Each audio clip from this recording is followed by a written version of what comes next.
Assalamualaikum warahmatullahi wabarakatuh. Saya Dimas Muhammad Yusuf ingin mempresentasikan materi tentang dampak globalisasi terhadap negara internasional. Pada saat ini, masyarakat dunia, termasuk Indonesia, kini telah memasuki pada zaman era globalisasi. Globalisasi itu sendiri sudah diibaratkan dunia sudah ada di dalam genggaman tangan kita. Secara tidak langsung, kita juga sudah langsung terhubung dengan negara-negara lain yang ada di dunia ini. Sebelum kita lanjut, kita cari tahu dulu apa itu globalisasi. Pengertian globalisasi. Globalisasi adalah suatu integrasi internasional yang terjadi karena pertukaran pandangan dunia. Fenomena ini melibatkan integrasi ekonomi, budaya, kebijakan pemerintah, teknologi, ilmu pengetahuan, dan gerakan politik di seluruh dunia. Dalam hal lain, globalisasi juga dapat diartikan proses terhubungnya seseorang, sekelompok orang, atau suatu negara dengan negara lain yang ada di dunia ini. Bukti-bukti adanya globalisasi. Beberapa bukti adanya globalisasi dapat kita lihat dalam kehidupan sehari-hari, yaitu dalam beberapa bidang sebagai berikut. 1. Bidang komunikasi. Dalam bidang komunikasi, yaitu proses menyampaikan pesan yang berupa lisan maupun tulisan yang bisa dengan melalui media atau perantara lainnya. Contoh adanya globalisasi dalam bidang komunikasi kita bisa lihat dan rasakan dalam kehidupan kita sehari-hari. Kita bisa melihat acara sepak bola secara live melalui televisi, dan kita juga bisa melihat acara musik yang ditayangkan secara langsung melalui televisi. Contoh lainnya, kita dapat berkomunikasi dengan sahabat atau keluarga yang jauh melalui telepon. Kita bisa melakukan hal itu kapan saja dan di mana saja. 2. Bidang pariwisata. Bidang pariwisata ini sendiri, yaitu dikenalkan suatu daerah wisata di suatu negara ke negara lain, dapat terjadi karena kemajuan teknologi informasi, komunikasi, dan telekomunikasi. Dalam bidang pariwisata ini, dapat saya jelaskan bahwa berkat kemajuan globalisasi membuat kemajuan dalam bidang transportasi, membuat setiap orang dengan mudah melakukan perjalanan ke tempat-tempat pariwisata yang mereka inginkan yang ada di dunia ini. Karena dengan adanya globalisasi, dapat membantu perkembangan sarana transportasi dan komunikasi yang membuat percepatan di bidang pariwisata. Dengan kemajuan ini juga dapat membantu daerah yang menjadi tujuan objek wisata itu lebih berkembang, serta dapat membuat masyarakat yang ada di sekitar tempat wisata itu mempunyai penghasilan lebih karena dengan ada wisatawan yang memasuki daerahnya. 3. Bidang periklanan. Dalam bidang periklanan, globalisasi itu sendiri telah membuka kesempatan bagi para produsen atau penjual jasa untuk menjual barang dan jasanya dalam jumlah besar. Contoh dalam mengiklankan produk atau jasa yang kita tawarkan, kita dapat melalui media promosi. Kita dapat melalui media televisi, internet, billboard, atau bahkan kita juga dapat menggunakan kendaraan transportasi seperti bus yang telah kita pasang gambar produk atau jasa yang akan kita promosikan. Pengertian globalisasi. Manajemen sumber daya manusia. Manajemen sumber daya manusia adalah rancangan sistem formal dalam sebuah organisasi untuk memastikan penggunaan bakat manusia secara efektif dan efisien guna mencapai tujuan-tujuan organisasional. Dalam hal ini dapat saya jelaskan bahwa manusia selalu berperan aktif dan signifikan dalam setiap kegiatan organisasi sebagai perencana, pelaku, atau bahkan salah satu perintis terwujudnya tujuan organisasi, baik itu dalam organisasi politik, ekonomi, dan kemasyarakatan. Dalam hal ini, tujuan organisasi tidak mungkin terwujud tanpa adanya peranan manusia. Karena mau seperti apapun canggihnya alat atau teknologi yang kita gunakan, tanpa peran manusia tidak akan ada hasilnya apa-apa. Manusia tetaplah faktor utama yang menentukan. Itulah sebabnya sumber daya manusia dianggap sebagai aset yang sangat penting dalam segala hal, mau itu dalam hal organisasi atau untuk kemajuan suatu negara. Pengertian globalisasi menurut para ahli. Lawrence L. Rothenberg. Pengertian globalisasi adalah percepatan dari intensifikasi, interaksi, dan integrasi antara orang-orang, perusahaan, dan pemerintah dari negara yang berbeda. Menurut Anthony Giddens, pengertian globalisasi adalah intensifikasi hubungan sosial secara mendunia sehingga menghubungkan antara peristiwa di satu lokasi dengan lokasi lainnya, serta menyebabkan terjadinya perubahan pada keduanya. Menurut Emmanuel Richard, arti globalisasi adalah suatu jaringan kerja global yang mempersatukan masyarakat secara bersamaan yang sebelumnya tersebar menjadi terisolasi ke dalam saling ketergantungan dan persatuan dunia. Menurut Martin Alborg, pengertian globalisasi adalah seluruh proses penduduk yang terhubung ke dalam komunitas dunia tunggal, komunitas global. Dampak globalisasi dalam beberapa aspek. 1. Aspek ekonomi.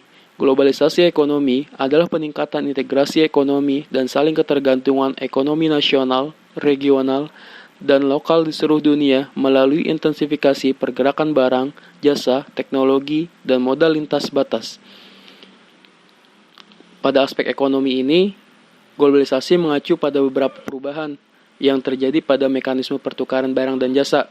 Contoh yang bisa saya ambil, ketika seseorang ingin membeli barang yang berada di luar negeri dan orang itu tidak perlu mesti ke luar negeri untuk membeli barang itu, karena kita bisa membelinya melalui online shop, melalui media internet, seperti aplikasi yang sudah zaman ini sudah disediakan seperti aplikasi Lazada, Shopee, Amazon, Alibaba, dan aplikasi lainnya.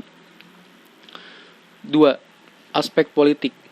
Globalisasi politik adalah proses masuknya suatu pola atau nilai-nilai yang diterima secara menyeluruh karena membawa pembaharuan dan menguntungkan di bidang politik, seperti kerjasama politik antar negara dengan membentuk suatu organisasi internasional multilateral.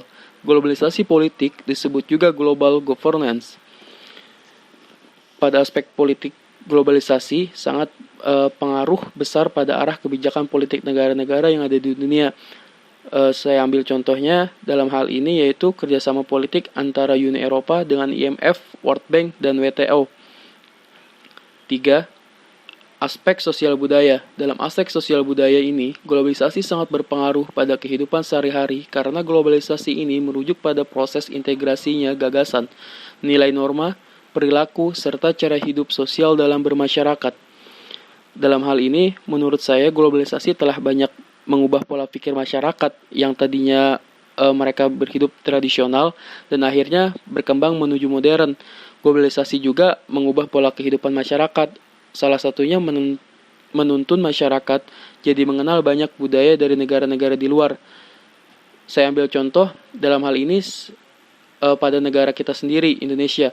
Contohnya dalam dunia perfilman, kita akan dianggap ketinggalan zaman bila kita belum menonton film Marvel ataupun Disney dan lainnya oleh orang yang pernah menonton film itu, karena menurut mereka itu beranggapan bila sudah menjadi tren yang menjadi keseharusan bila sudah menonton film itu.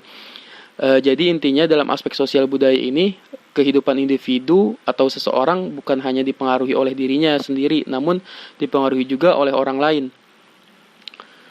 Bidang informasi, kemajuan iptek dan arus komunikasi global yang makin canggih, cepat, dan berkapasitas tinggi. Laju pertumbuhan dan akumulasi pengetahuan serta informasi meningkat sangat cepat secara tajam, eksponensial. Jadi dalam era globalisasi saat ini, dengan menguasai teknologi dan informasi sudah menjadi keseharusan yang harus kita kuasai, karena untuk modal menjadi pemenang dalam sebuah persaingan sumber daya manusia saat ini, bila kita di era globalisasi saat ini tidak menguasai teknologi informasi, sama saja kita dengan buta huruf. Jadi kita sangat tertinggal oleh zaman bila kita tidak mampu menguasai teknologi yang sangat berkembang, sangat cepat di era globalisasi saat ini. 5. Bidang hukum, pertahanan, dan keamanan. Semakin menguatnya supremasi ROV, demokratisasi, dan tuntunan terhadap dilaksanakannya hak-hak asasi manusia, menguatnya regulasi ROV dan pembuatan peraturan perundang-undangan yang memihak dan bermanfaat untuk kepentingan rakyat. Menurut saya dalam bidang hukum, pertahanan, dan keamanan ini, peran masyarakat juga diperlukan dalam menjaga pertahanan, keamanan, kedaulatan, dan ketertiban dalam suatu negara. Kita juga harus mempunyai rasa tanggung jawab dalam menjaga keamanan suatu negara. Jangan sampai perubahan dunia yang cepat, kita terbawa pola pikir masyarakat secara global. Jangan sampai kita terlalu cuek terhadap pertahanan negara ini. Karena bila kita tidak ikut peran dalam menjaga keamanan, kedamaian negara ini, bisa saja negara kita menjadi tidak damai seperti yang kita harapkan. Pengaruh atau dampak globalisasi pada suatu negara. Kehadiran globalisasi tentunya membawa pengaruh bagi kehidupan suatu negara termasuk Indonesia. Pengaruh tersebut meliputi dua sisi, yaitu pengaruh positif dan pengaruh negatif.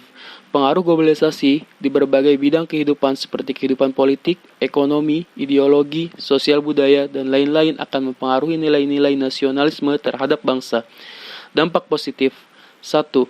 Mendorong pertumbuhan ekonomi pada negara berkembang, salah satunya adalah Indonesia. 2. Mendorong pertumbuhan ekonomi dunia secara keseluruhan melalui perubahan lokasi industri yang lebih efisien. Selain itu, penanaman modal internasional menjadi lebih terbuka. 3. Menurunkan angka tingkat kemiskinan dunia. Hal ini dikarenakan dengan adanya peluang naiknya pendapatan suatu negara hasil dari perdagangan bebas dengan skala internasional. 4. Dengan adanya globalisasi, harapannya sebuah negara lebih efisien untuk bersaing di pasar dunia. Dampak negatif. 1. Meningkatkan ketimpangan pendapatan di sebuah negara karena biasanya yang terdampak langsung oleh adanya globalisasi adalah lingkungan perkotaan. Walaupun dengan adanya globalisasi dapat berdampak pada ekonomi secara menyeluruh, namun resiko ketimpangan ini tetap saja bisa terjadi. 2. Terjadinya ketimpangan pendapatan per kapita antara negara maju dan negara berkembang. 3. Tingkat keamanan pekerjaan menjadi berkurang sebagai akibat dari ruang lingkup pasar yang sangat besar, sehingga sulit untuk memastikan keamanan ketika melakukan pekerjaan atau transaksi. 4. Meningkatkan sensitivitas dan instabilitas ekonomi terhadap berbagai fenomena. Sebagai contohnya adalah terorisme dan perang antar negara. Kesimpulan dari presentasi ini yaitu, agar kita tidak tenggelam dalam aspek negatif globalisasi yang berkembang saat ini, perlu diciptakan sebuah cara baru atau kebudayaan yang sifatnya lebih berupaya untuk meningkatkan visi terhadap pemerataan sosial, suatu pola yang membuat orang-orang dapat menemukan cara-cara baru agar manusia dapat hidup dalam lingkungan yang semakin padat dengan damai, kreatif, dan berbahagia. Hal yang sangat penting adalah diperlukannya kreativitas dan kepercayaan pada diri seorang tertanam dalam suatu rasa identitas nasional dan dalam kebanggaan serta harga diri yang melekat padanya, sehingga kita dapat menyatakan diri sebagai suatu bangsa yang memiliki jati diri. Sekian presentasi yang bisa saya berikan, kurang lebihnya mohon maaf. Assalamualaikum warahmatullahi wabarakatuh.